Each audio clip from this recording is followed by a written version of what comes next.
Le lac magique de Yael Kojo-Goldberg.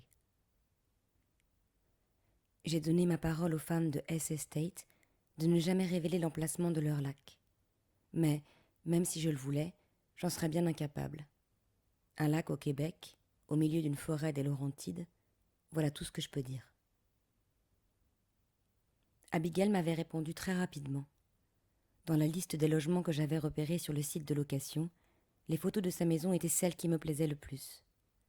On y voyait une grande pièce à vivre en briques typiquement montréalaises qui s'ouvrait par une baie vitrée sur un petit jardin. Dehors, une table en bois flanquée de bancs façon aire de pique-nique indiquait la récurrence rassurante d'une météo clémente. J'agrandis les photos. Une luge, adossée à un abri au fond du jardin, prévenait aussi que la neige n'était jamais loin. L'escalier métallique extérieur donnait à l'ensemble un air new-yorkais qui m'excitait. En bas, cuisine ouverte avec frigo à l'américaine. À l'étage, des chambres simples à peine meublées. Sur un mur du salon, je repérais une affiche jaune encadrée sur laquelle des lettres noires imitaient l'alphabet hébraïque. C'était là que nous serions heureux. Abigail acceptait de louer sa maison pour une année entière. Nous sortîmes alors du cadre du site de location en échangeant nos numéros de téléphone de manière codée. Elle me donna le sien, 514 tomates, 889 melons, 2732 bananes. Le marché était conclu à distance. Abigail venait d'une famille juive anglophone, d'origine russe, qui avait connu une ascension sociale fulgurante, The American Dream, à la mode québécoise. Elle avait bénéficié de l'éducation à la française du collège Stanislas de Montréal, l'établissement où nous avions inscrit nos filles pour l'année à venir. Son français était bon, mais j'éprouvais d'ores et déjà, lors de nos échanges, ce plaisir si particulier que j'expérimenterais là-bas sans jamais m'en lasser, passer du français à l'anglais sans y penser, et vice-versa.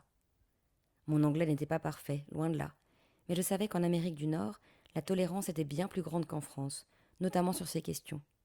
C'est tout du moins le mythe dans lequel j'avais grandi. Alors qu'à Paris j'avais le sentiment de crouler sous le poids des contraintes sociales, l'Amérique suscitait en moi un rêve de liberté que même l'actualité peinait à contredire. Là-bas, tout était possible, il suffisait de le vouloir. Je n'avais donc pas peur de me lancer. Je commençais déjà à ressembler à quelqu'un d'autre. Je lisais scrupuleusement Le Québec pour les nuls. 400 pages, pas moins, où l'on apprenait que les Québécois restaient traumatisés par la colonisation anglaise et qu'ils avaient mené pendant les années 60 une révolution tranquille, ce qui venait allonger ma courte liste des expressions oxymoriques. Pas grand-chose sur les autochtones, qui sont, je le découvrirai plus tard, l'angle mort de la province. Quand Abigail me demanda si nous savions où passer nos vacances l'été précédent la rentrée des classes, je ne sus quoi lui répondre. Nous avions prévu de voyager à travers le Québec pour ne pas nous installer dans une ville sans avoir une représentation même vague de ce qu'il y avait aux alentours. Mais rien de plus. Elle me proposa de louer une maison appartenant à sa mère, dans les Laurentides, à 2 heures de Montréal. Elle dut sentir que j'hésitais un peu. Notre idée était de découvrir des territoires sauvages et immenses, de griller des marshmallows au fond du bois en écoutant le brame d'un orignal en rut, pas d'être en grande banlieue. Elle ajouta que la maison se trouvait au beau milieu de la nature, en bordure d'un lac dont l'eau était douce comme de la soie. Elle n'avait pas de photo de la maison, mais m'en envoya une du lac.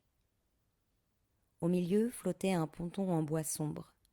J'avais déjà vu plusieurs fois ce genre d'installation où les nageurs viennent s'étendre au soleil pendant leur baignade. Je n'avais jamais eu le courage de monter sur l'une d'elles, ni même de m'en approcher. La pensée de ce qu'il pouvait y avoir en dessous m'effrayait beaucoup. L'image de la lourde chaîne qui les reliait à la terre m'impressionnait et convoquait avec elle celle des épaves de bateaux oubliés dans les fonds marins. Mais depuis toujours, j'enviais terriblement les innocents qui s'y trouvaient allongés, le corps offert à un soleil heureux, et ceux qui retournaient dans l'eau en plongeant plutôt que de redescendre par l'échelle avaient toute mon admiration. Quelle audace! À lui seul, ce ponton me mettait dans une disposition favorable. Mes filles adoreraient y grimper et sauter dans l'eau en criant de joie. J'en étais certaine. On ne dit pas assez souvent à quel point ce sont les enfants qui élèvent leurs parents, et non l'inverse.